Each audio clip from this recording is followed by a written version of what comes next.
সত্য পথে লড়ব আল্লাহ পাকের ইবাদতে মশগুল আমি থাকিব কারো কথাই কান্না দিয়ে সুন্নাহ মতে চলব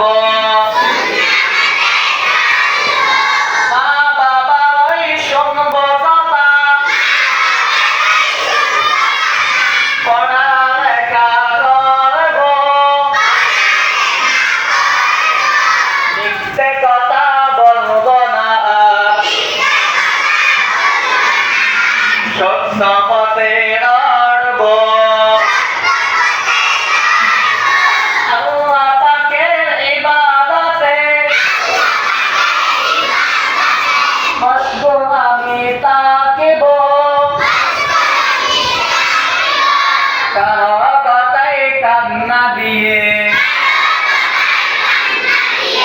সুন্নাহ মতে চলব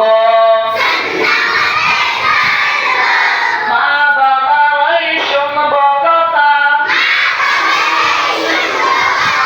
পড়ালেখা করব মিথ্যে কথা বলব না সত্য পথে লড়ব